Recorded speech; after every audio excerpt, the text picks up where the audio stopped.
তাদেরকে তোমরা নিতে পারো না, বরং তারা বুঝতে তোমরা তা অনুভব করতে পারো না। আজকে শহীদ ওসমান হাদি যিনি শাহাদাত বরণ করে আপনাদের প্রেম পাশে শুয়ে আছেন, কিন্তু আপনারা যে এখানে চলে আসছেন, কেন চলে আসছেন? কারণ শহীদ ওসমান হাদি যে অবশ্যই তার যে চিন্তা চেতনা, সেটা আপনার নিজস্ব যে সত্তা ছিল সেই সত্তাকে সরিয়ে দিয়েছে, সেইখানে স্থান করে দিয়েছে। আপনারা এখন প্রত্যেকেই একজন ওসমান হাদি হয়ে এখানে চলে আসছেন। আল্লাহ সুবহানাহু ওয়া তাআলার যে বাণী, যে তোমরা তাকে অনুভব করতে পারো না, সেই অনুভব না করেই আপনারা চলে এসেছেন। প্রিয় বন্ধুগণ, শহীদ ওসমান হাদি আপনারা অনেকেই তাদের 5 আগস্টের পরে ছিলেন। আল্লাহ আমাকে অত্যন্ত সৌভাগ্যবান করেছেন যে আমি একদম ছোটবেলা থেকেই তাকে চিনি। একজন মানুষ তার জীবদ্দশায় তাকে ছোটবেলায় আমরা দেখেছি যে বাংলাদেশের স্বাধীনতা সার্বভৌমত্ব টিকিয়ে রাখার জন্য যখন শহীদ ওসমান ছোট্ট মানুষ এই গায়কের সামনে দাঁড়াইলে তাকে দেখা যায় না, এতই ছোট, তখন তাকে চেয়ারের উপরে দাঁড় করিয়ে দেওয়া হতো। সেই চেয়ারের উপরে দাঁড়িয়ে শহীদ ওসমান হাদি তখন বাংলাদেশের স্বাধীনতা সার্বভৌমত্বের কথা বলত এবং আজকে তার মৃত্যুর আগেও তিনি বাংলাদেশের স্বাধীনতা সার্বভৌমত্ব টিকিয়ে রাখার জন্য বলে গেছেন। ভাইরা, অনেকেই আমরা শহীদ ওসমান হাদি বলতে চাই, তার জন্য আমরা এখানে এসে দাঁড়াই, কিন্তু ততক্ষণ পর্যন্ত আমরা শহীদ ওসমান হাদি বলতে পারবো না ততক্ষণ পর্যন্ত আমাদের অন্তরে আমাদের এই ধরনের চিন্তা ভাবনা কাজ করবে যে আমরা শহীদ ওসমান হাদিকে যারা খুন করেছে, যারা হত্যা করেছে, তারা আমাদের থেকে অনেক শক্তিশালী। এইটা যতক্ষণ পর্যন্ত আমাদের অন্তরে বসবাস করবে ততক্ষণ পর্যন্ত আমরা শহীদ ওসমান হাদি হতে পারবো না। কারণ শহীদ ওসমান হাদি বলে দিয়েছেন যে আমার উপরে মৃত্যুর হুমকি রয়েছে, আমি যদি মরেও যাই আমার সন্তানদের জন্য লড়াই করবে, যদি মরেও যায় তাদের সন্তানদের জন্য লড়াই করবে। বাংলাদেশের ইসলাম কায়েম করা পর্যন্ত যুগ থেকে যুগান্তরে এই লড়াই চলবেই চলবে। আমাদেরকে এই লড়াই চালিয়ে দেওয়ার জন্য আমাদেরকে সেই প্রস্তুতি নিয়ে রাখতে হবে। আমরা বারবার রক্ত দিব না, রক্ত আমরা বহুবার দিয়েছি, 47-এ দিয়েছি, 71-এ দিয়েছি, 24-এ দিয়েছি, 3খানায় দিয়েছি, 17-য় দিয়েছি, শুধু কি আমরা রক্ত দিতেই থাকবো? ভাইয়েরা, এই বাংলার জমিনে ইনসাফ কায়েমের জন্য যদি রক্ত দেওয়া লাগে আমরা রক্ত দিব, আবার সেই ইনসাফ কায়েমের জন্য যদি রক্ত দিতে হয় আমরা সেই রক্ত দিব। রক্তের বদলা রক্তই হয়, রক্তের বদলা কখনো সুশীলতা হয় না। রক্তের বদলা আপনি শহীদ ওসমান হাদিকে যারা হত্যাযজ্ঞ করে তুলেছে, যারা শহীদ ওসমান হাদিকে কিভাবে হত্যা করা যায় সেই পরিকল্পনা দেশে বসে করেছে, তাদের সাথে আর কোন সুশীলতা মানাবো না আমরা। তাদেরকে বাংলাদেশের মাটিতে তাদের জানাজা এবং কাফনের ব্যবস্থা করবো আমরা। তাদের জীবনকে জাহান্নাম বানাতে চাই, আমরা শাহাদাতের মধ্য দিয়ে তাদের জীবনকে জাহান্নাম বানিয়ে দিব। আমরা শহীদ ওসমান হাদির রক্তের সাথে কোন ধরনের প্রেমবাড়ি সহ্য করবো না। প্রিয় ভাইরা, শহীদ ওসমান হাদি আপনাদেরকে বারবার একটা কথা বলতো যে আমি 5 বছরের জন্য বাংলাদেশের রাজনীতি করতে আসি নাই, আমি বাংলাদেশের রাজনীতির পরিবর্তন করার জন্য এসেছি। যারা বাংলাদেশের রাজনীতিকে ক্ষমতা এবং দখলদারিত্বের মাধ্যমে রাজনীতি করতে চায়, আমি তাদের জন্য বাংলাদেশের রাজনীতিকে কঠিন করে দেওয়ার জন্য এসেছি। আপনারা দেখেছেন শহীদ ওসমান হাদি জীবিত থাকা অবস্থায় ফজরের পরে বিভিন্ন মসজিদের সামনে গিয়ে আপনাদেরকে গিয়ে দাঁড়াইতো, বলতে যে আমাদের ভোট দেওয়া লাগবে না, আপনারা বাংলাদেশের এমন কাউকে ভোট দেন যে ইনসাফের কথা বলে, যে বাংলাদেশের স্বাধীনতা সার্বভৌমত্বের পক্ষে লড়াই করে, যে বাংলাদেশকে চায় দিল্লির দাসত্ব থেকে বেরিয়ে আসুন, তাকে আপনারা ভোট দেন। সুতরাং শহীদ ওসমান হাদির যে আদর্শ, যে শক্তির সাথে আমাদেরকে ইনসাফ করতে হবে। অনেকেই আমাদেরকে ভুল বুঝান যে শহীদ ওসমান হাদি এইটা পছন্দ করতেন না, শহীদ ওসমান হাদি এই কাজ করতেন না। আমরা বলি শহীদ ওসমান হাদি যেই কাজ করতেন না, আমরা সেই কাজ করবো না। শহীদ ওসমান হাদি সহিংসতা পছন্দ করতেন না। তার মৃত্যুর পরে বাংলাদেশের ইতিহাসে সর্ববৃহৎ জনতা হয়েছে। এই 12-14-15 লাখ রক্ত যদি আমরা বলতাম যে শহীদ ওসমান হাদির রক্তের বদলা নিয়ে আপনাদেরকে এই ঢাকা শহর ছাড়তে হবে, তারা তার রক্তের বদলা নিয়ে এই ঢাকা শহর ছাড়ত। বলছি যে কোন ধরনের সহিংসতার মধ্যে আমরা যাব না। আমরা বাংলাদেশকে কিছু রাখতে যা যা করবার দরকার হয় আমরা তাই করব। কিন্তু আমরা দেখতে পাচ্ছি যে বাংলাদেশের শিশুতার নামে বাংলাদেশের কিছু গোষ্ঠী ধরেন লোকদের নিয়ে বিভিন্ন জায়গায় কভারেজ করে শহীদ ওসমান হাদির যে লড়াই, তার যে সাংস্কৃতিক লড়াই, তার যে ইনসাফ কায়েমের লড়াই, সেটাকে লঘু করবার জন্য বিভিন্ন জায়গায় কভারেজ করা হয়েছে। এবং প্রতি সময়ে আমরা দেখতে পাচ্ছি যে তারা শহীদ ওসমান হাদির যে আদর্শ, সেই আদর্শকে বিলীন করে দেওয়ার জন্য বিভিন্নভাবে মিডিয়া, সোশ্যাল মিডিয়ায় কিছু তারা প্রপাগান্ডা চালাচ্ছে। আমরা আপনাদেরকে বলে দিতে চাই, শহীদ ওসমান হাদি বাংলাদেশের জন্য এমন এক নক্ষত্র, শহীদ ওসমান হাদি বাংলাদেশের জন্য জুলাইয়ের এমন এক প্রাণ। আপনারা যতই চেষ্টা করেন না কেন শহীদ ওসমান হাদিকে আপনারা কোনোভাবেই জনতা থেকে বিচ্ছিন্ন করতে পারবেন না। ওসমান হাদি আবাদিন হয়ে আসমান থেকে বাংলার জমিনে নিয়ে আসবে। শহীদ ওসমান হাদি এই ইনকিলাব বাংলাদেশের মানুষের স্বাধীনতা সংগ্রামের কথা বলবে, তাদের জুলাইয়ের কথা বলবে, ইনসাফের কথা বলবে।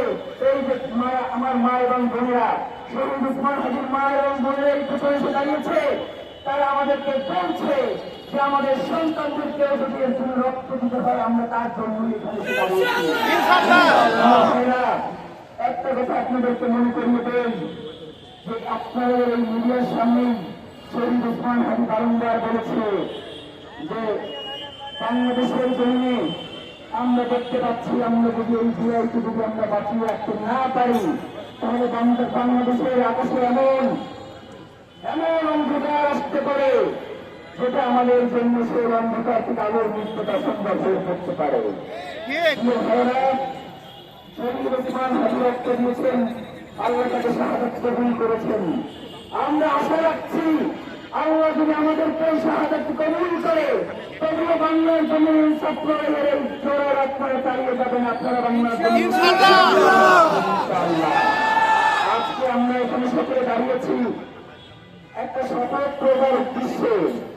আমরা প্রতিনিয়ত শপথ করি এবং ভুলে যাই।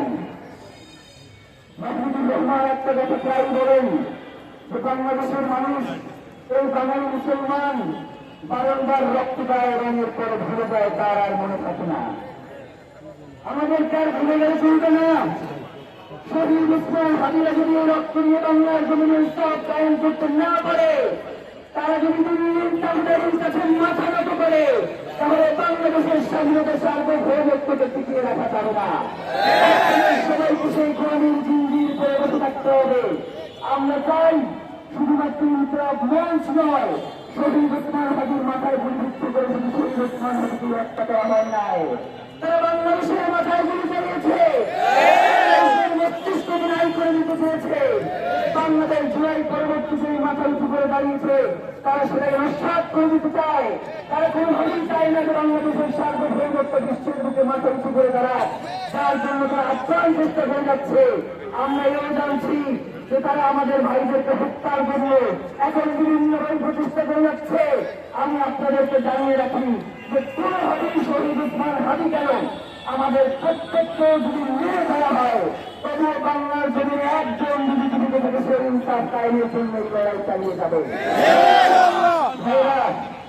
অনেক কথা বলতে মন চায়, আমাদেরকে বিভিন্ন জায়গা থেকে বলা হয় ভাইরা আপনারা কঠোর আন্দোলন করলেন না, তাহলে সরকার বললে যেতে পারে।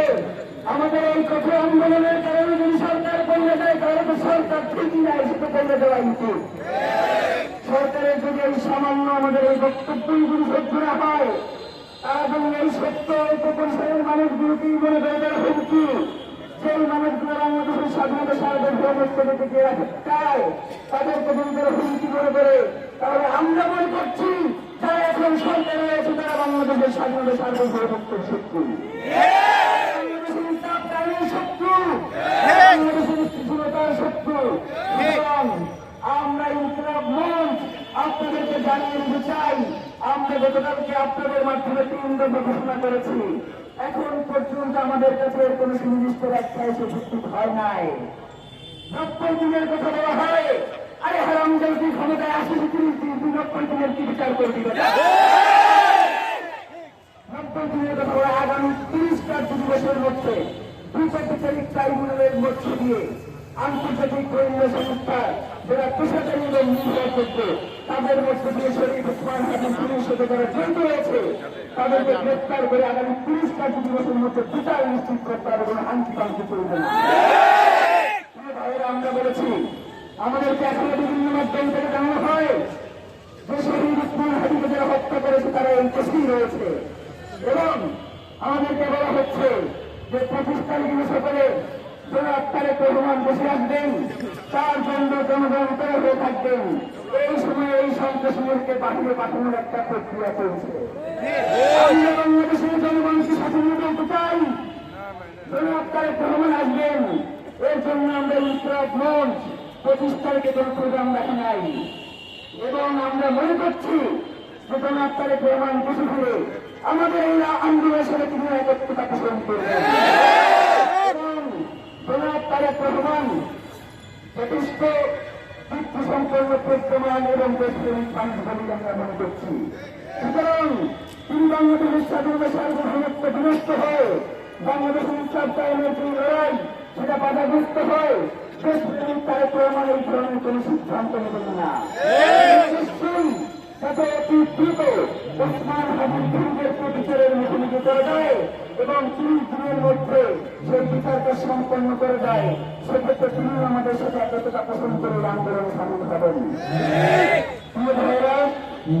আমরা ইনকিলাব মঞ্চ আপনাদেরকে সর্বশেষ পরিকল্পনা বলতে চাই, আগামী 30 দিনের মধ্যে শরীফ ওসমান হাদিকে যারা খুন করেছে, আমরা মনে করছি তাকে যে গুলিটা করা হয়েছে, এই খুনি চক্রের সব থেকে ছোট গুরুত্বপূর্ণ ব্যক্তি হচ্ছে গুলিটা করেছে। সব থেকে বড় রাজকদেরকে আড়াল করবার জন্যই তাকে এখন পর্যন্ত জনসম্মুখে আনা হয় নাই। রাজকদল তারা আমরা জানি, আমরা বোঝার চেষ্টা করছি, যদি রাজকদেরকে জনতার সম্মুখে না আনা হয়, যদি রাজকদলকে কোনোভাবে আড়াল করবার চেষ্টা করা হয়, বাংলার জনগণ যদি তখন রাজপথে নেমে আসে, আপনাদের সেই সামর্থ্য নাই এই জনগণকে আপনারা কোনভাবে ঘরে ফিরে নিয়ে যাবেন। এই জনগণ একবার রাস্তায় নামলে জুলাই হয়, এই জনগণ একবার রাস্তায় নামলে বাংলাদেশের স্বাধীনতা সার্বভৌমত্ব থেকে যায়। সুতরাং যারা স্বাধীনতা সার্বভৌমত্বকে বিনষ্ট করতে চান, আপনাদেরকে আমরা হুঁশিয়ারি করে বলতে চাই, বাংলার জনগণ আমাদের শুধু অপেক্ষায় রয়েছে যে আমরা কি কর্মসূচি ঘোষণা করবো। আগামী 25 তারিখের পরে আমরা বাংলাদেশের লাগাতার কর্মসূচি ঘোষণা করব এবং সারা দেশে সেই কর্মসূচি বাস্তবায়িত হবে। ওসমান হাদির খুনিদের গ্রেফতার করে না করা পর্যন্ত বাংলাদেশে আমাদের এই লড়াই চলমান থাকবে। আমরা যদি মরেও যাই, আপনারা এই লড়াই চালিয়ে যেতে প্রস্তুত আছেন না? সুতরাং আমাদের প্রধান দাবি হচ্ছে শহীদ ওসমান হাদির হত্যার সাথে যারা জড়িত রয়েছে সকল কুশলক্ষকে দ্রুত আইনের আওতায় নিয়ে আসা, সিভিল মধ্যে ঝাঁকটি করে বসে থাকা আওয়ামী সন্ত্রাসীদেরকে দ্রুত চিহ্নিত বিচারের মুখোমুখি করা। প্রিয় ভাইয়েরা, বাংলাদেশ খুব কঠিন পরিস্থিতির মধ্যে দিয়ে যাচ্ছে, বাংলাদেশ খুব কঠিন পরিস্থিতির মধ্যে দিয়ে যাচ্ছে। আমরা সবাই মিলে যদি এই কঠিন পরিস্থিতি মোকাবেলা করতে না পারি, তাহলে সেই দুয়াই আমাদেরকে আশার আলো দেখিয়েছিল, সেই আশার আলো নিভে যেতে পারে। আমরা কি সেটা দেখব? আমাদের প্রত্যেক ভাই এবং বোনের রক্ত এই রাজপথে লেগে আছে। এই রাজপথে আমাদের দেশপ্রেমিক সেনা অফিসারদের রক্ত লেগে আছে।